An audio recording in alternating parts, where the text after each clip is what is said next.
Hello, hello, hello. So I to be honest, I have to go back to my Instagram story to figure out what I was talking about. A little bit of why I leave the hospital. Yeah. I've actually been vlogging the last Vlogging. Okay. So the whole reason I'm still getting infusions, I don't really know where to start. Okay, so it's kind of a lot. So the whole reason why, so I get infusions once a week right now, and I'm currently back on my chemo. April 4th, I had a PET scan and it came back clean. Took me off my infusions and off my chemo for a little bit, let my body recover because I had an admission date for my allo stem cell transplant on April 20th. Well, things changed. Obviously, I'm not in the hospital. I went down there on April 17th for an immune therapy infusion just to help boost my immune system before admission. My counts were kind of low, and honestly, I was not feeling that great. And so this was just kind of a way just to hopefully get my immune system up a little bit before I got admitted. So when I get admitted, I will have a week of chemo and they will bring my counts down to 0. Like, I will not have an immune system at all. It's important just to go in there feeling good and strong so that way you can endure the treatment. I mean, there's so many people have came before me, so I'm perfectly fine with it. And I'm not nervous about the chemo. It's just the recovery part and just able to eat and drink. They say that the chemo is not bad, but we'll cross that bridge when we get into it because all chemo is bad. Let's be honest. A clean scan, that was great. I went down there on the 17th. I was getting my infusion. The transplant coordinator came to my room because I had tested positive for COVID a couple weeks before. And although I was feeling good, they still have restrictions set. And fortunately, I was in a room by myself. In the infusion suite, they have a row of rooms for people that aren't feeling good or that are COVID positive. And they have beds in there. So they kind of just keep you contained. You have a bed and a bathroom, and it's like a little hospital room, essentially. I was in my room. The transplant coordinator came and gave me some vital information that I should have had 3 weeks ago, 4 weeks ago. For all of the donors, like my siblings did this questionnaire, and that there was a question on the questionnaire that the donor did not fill out. He either just like skipped over it, or I don't know. I don't know what happened. I haven't figured that out yet, but I'm going to because. So she came to me with this information and I was just caught off guard, and I was just like, what? Like, why didn't I have this information before? And the hospital has to give you this information and you have to sign papers because if anything were to happen, they were just covering their ass. And I kind of questioned it, and she kind of like shrugged and was just like, well, like she was very unsure if this was like an okay thing. And which is very surprising because you are a transplant coordinator, like, shouldn't you know, like, if this might be kind of a sketchy thing? Because whenever I'm asking questions, I always want the hospital, the doctor or the nurse to, give me their personal opinion based off of the knowledge that they have, the science that's out there, and everything that is this an okay thing? And she was very kind of unsure and just kind of like just wanting to push me through like another transplant. Yep, let's just go. And that, when I see doctors, nurses doing that, it just fucking rubs me the wrong way. So I get done with my infusion. I call Jordan right away. And before I even left the hospital, I sent her an email and I said, find another donor because this is not going to happen with him. And I was 3 days away from transplant, and you just mentally prepare yourself for a big event, like this. And I was just like mentally ready to just go and just like knock it out of the park and just be done with this part of my life and to be on the recovery side of things. I'm just ready. And she sent me an email back and said, well, we don't have, it will be, the end of April. And so that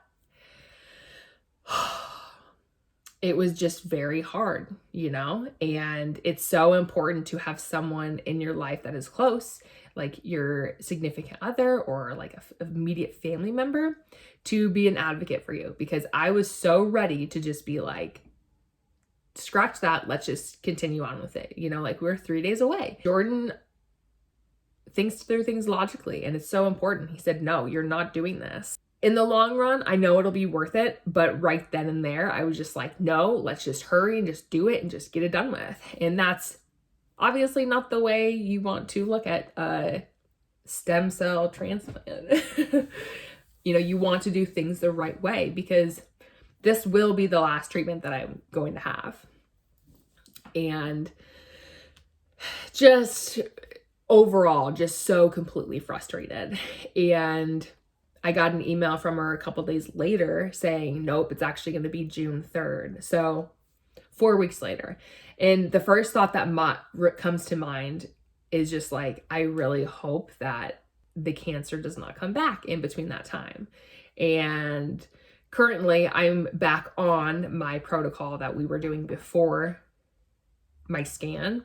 So I'm getting Monjuvi infusions once a week, and then I'm starting Revlimid again today. Today is May 3rd. So I'll be starting that for a couple weeks.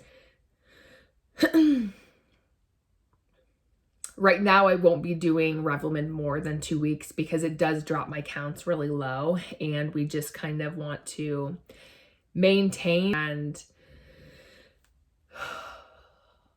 the reason why I, leave the hospital and go walk and do something is because when I get to the hospital, my labs, I try to get the earliest appointment because things can be double booked, sometimes triple booked. And it just blows my freaking mind that they can do that. Because just say, there's 4 nurses back in the lab and you have 4 patients right at 7. So each of those nurses have a patient. Well, if they're double booked, you're already 4 patients behind at 7 o'clock. And so the waiting that goes on at the hospital because there's not enough staff and people have overbooked, and it's just a wreck. And it's just something, you just take a book and you just don't even think about the time, and just, you have to wait. It is what it is.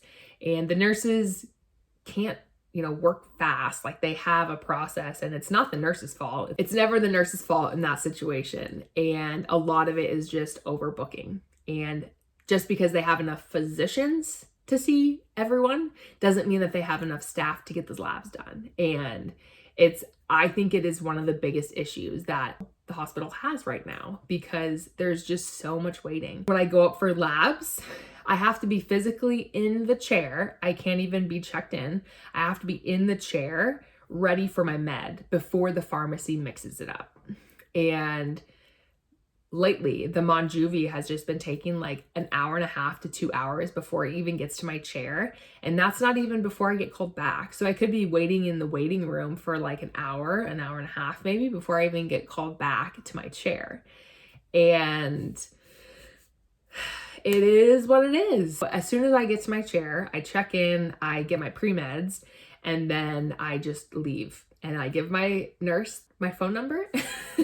So if I'm not back by the time my meds get in my box, please give me a call. Obviously, this is not something that like every patient does, but I can't sit there for hours on end and wait. So I go find some steps. I walk the stairs. I get some sunshine. I don't know, go out to the truck and eat my lunch.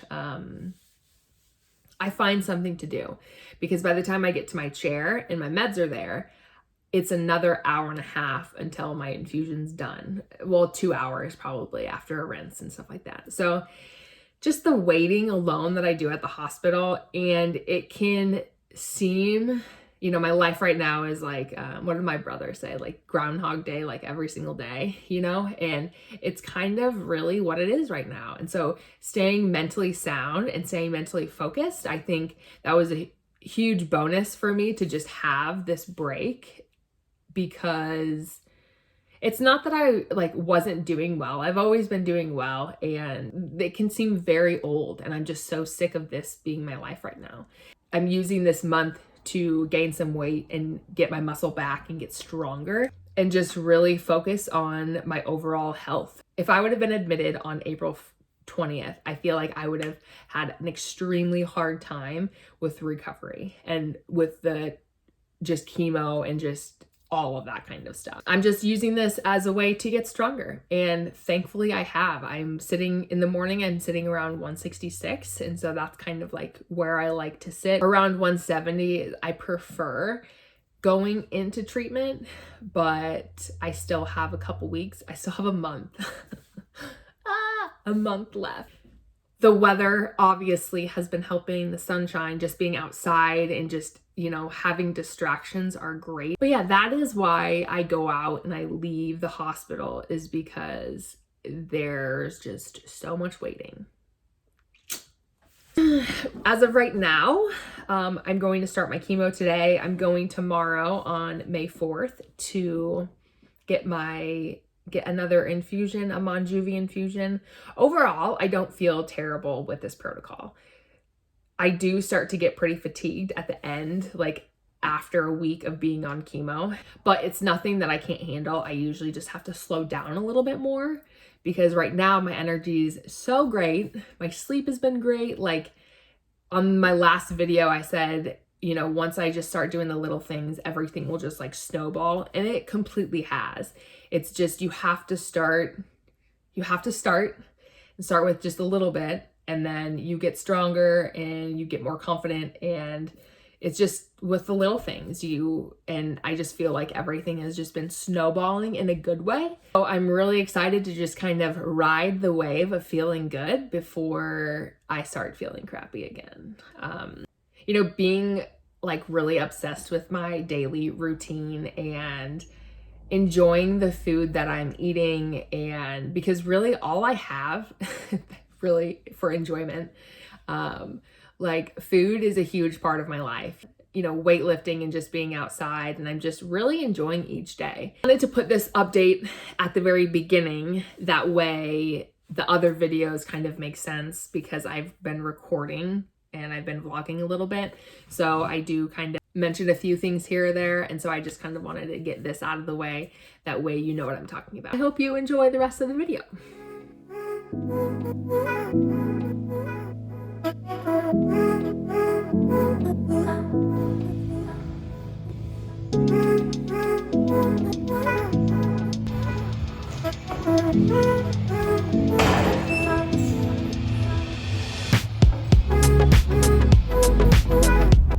So I just got done with my workout, and before I dropped the dog off at my parents' house so he could hang out with them. I have some projects that I want to do with my dad. I have some birthdays coming up and I would like to make something for them. So my dad's gonna help me cut out some wood.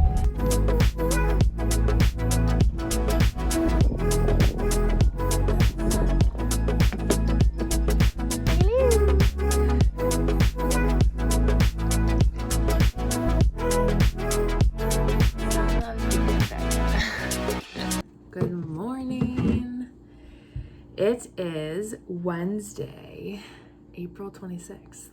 This morning we drove down to Des Moines to drop Jordan off at the airport. He's going on a little trip. We have some friends getting married in New Jersey, and he is part of the wedding. Unfortunately, I could not make it. I just don't think it's really safe to travel right now, and I was actually supposed to be in the hospital. My admission date was set for April 20th. And that did not happen.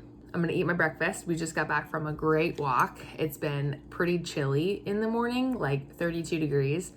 And from going from 80s, 70s, 80s, like a couple weeks ago to this, it is a huge shock to my system, to my nervous system. So it really, I'm super grumpy the first 10 minutes of the walk. But once we get going and once I start to warm up a little bit, I'm like, okay, I'm glad I did this. And if I wouldn't have a dog, I definitely wouldn't go on a walk. So I'm super grateful that Pongo has been like just making sure that we get up and get going early. Tomorrow, I have appointments down in Iowa City. I might go to the gym today. I would like to, but I am so sore. I don't think it would be good. But I also just want to go to get myself out of the house. So no, we will see.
I just got done doing my recycling and I had to run to Walmart quickly for a few things.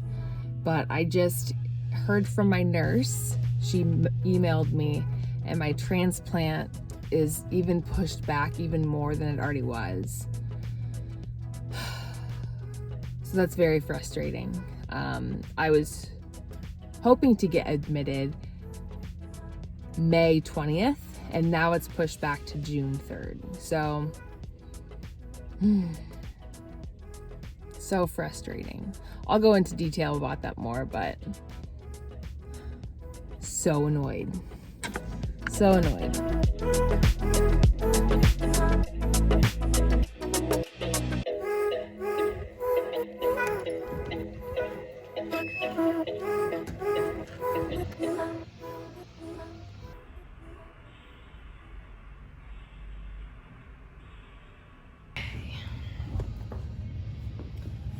I do not have very much time, so I'm just gonna jump on the Stairmaster and go ham for probably 35 minutes. But let's check my weight to see how much I've gained.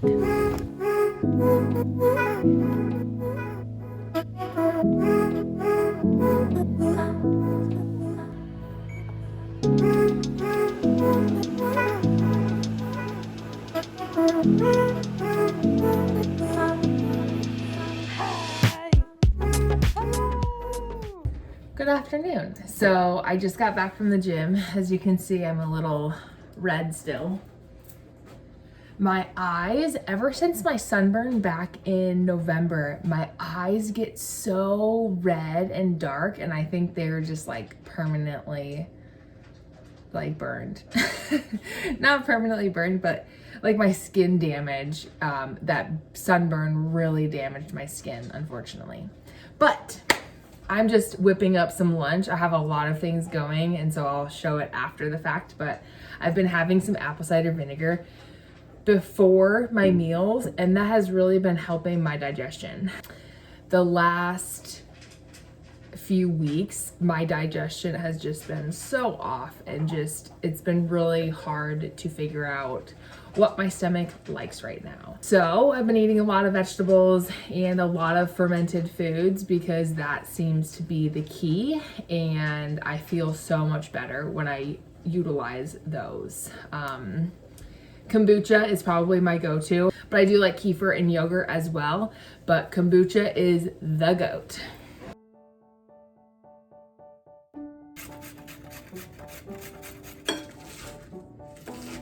Ah! Oh, that could have been really bad.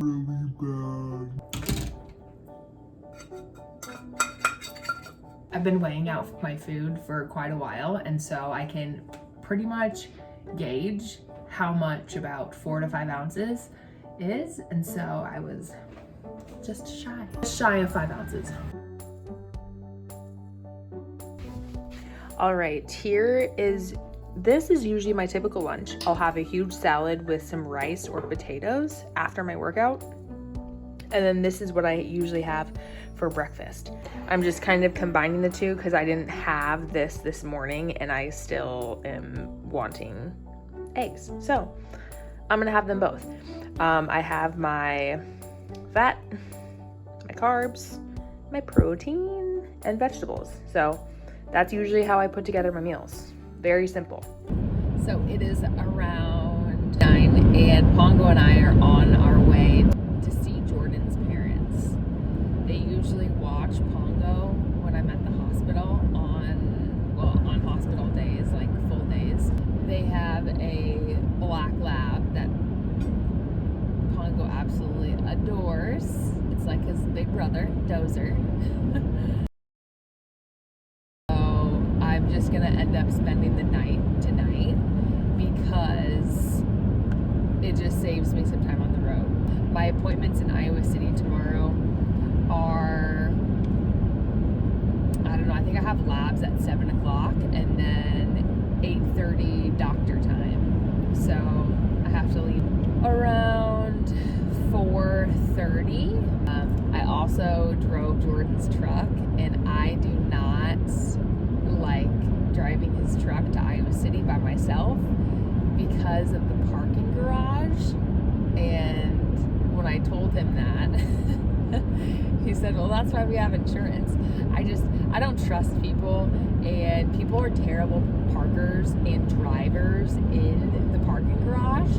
And I feel a lot safer driving in the parking garage in my car.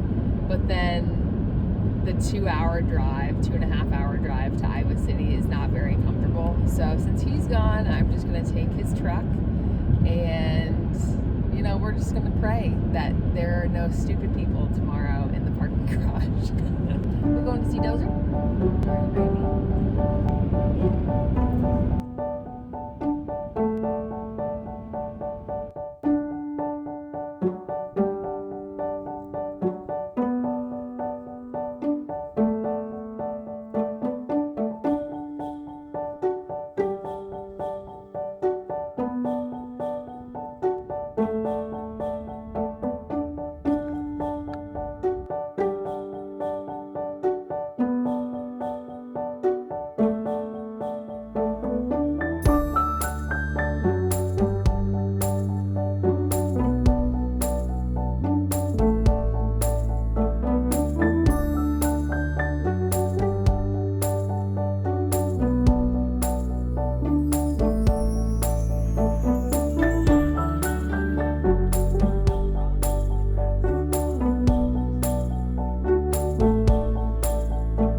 What a time to be alive.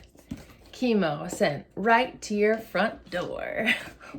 Yay. Oh, I believe I can start taking these today. This comes from a pharmacy in Nebraska, Omaha, Nebraska. And you have to sign for the chemo. And they don't tell you when it's gonna get here. So I have to stay home pretty much all day, which is no biggie because I don't mind. Let's be honest here. But I have to sign one of the copies and then send it back to them verifying that I got the medication. So I'm gonna fill this out and then probably take my bike up to the post office. I haven't got my bike out all year, so I'm kind of pumped.